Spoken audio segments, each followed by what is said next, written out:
Tumaas muli ang presyo ng karneng baboy sa mga palengke kaya ilang consumers lumilipat muna sa mas abot kayang bilihin. Sa kabila naman ng pagtanggal sa suggested retail price sa baboy, reklamo ng ilang vendors, kakarampot pa rin ang kanilang kinikita. Kaya ang ilan gusto nang huminto sa pagtitinda ng pork products. Ang balitang A to Z ni Ace Cruz. Napaatras si Marimar sa bilihan ng karneng baboy nang malaman ang presyo nito. Hindi kaya ng budget. Magkano ba budget? Ano lang 150 lang Kaya't sa fish section na lang siya nagpunta dahil mas pasok sa budget. 5 peraso na marami na. Pwede na siyang hati-hatiin. Ang karneng baboy sa ngayon, tumaas na naman hanggang 20 pesos kada kilo. Lugi na naman kami. Dahil ba kami pwede magtaas agad sa mga customer namin dahil bisa kung pag tinaas namin, umaalis. Kaya't 400 pesos na kada kilo, ang laman mula sa dating 380 pesos. 10 piso naman ang itinaas sa presyo ng liempo na dating 480 pesos. Para hindi malugi, kaunti na lang ang hinahango ngayon ng ilang meat vendors. Dati, mga baboy namin, mga 90 kilos, 80 kilos, ganyan, 40 kilos na lang, kalahati na talaga kinukuha namin para maubos lang.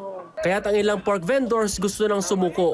Parang gusto ko na magpahinga sa pagbibinta ng baboy. Kasi kunti na lang kunti na lang kinikita namin. Una namin 380. Ibibenta namin ng 390. Bibenta namin yan, kung maganda-ganda binta, 400. Magkano lang kita namin doon? 10, 20. Ang pwesto binabayaran namin 2,000. Nauna nang ipinatupad ng Department of Agriculture o DA ang maximum suggested retail price o MSRP noong Marso sa karneng baboy, pero ipinatigil din pansamantala nitong Mayo dahil sa mahinang compliance ng retailers.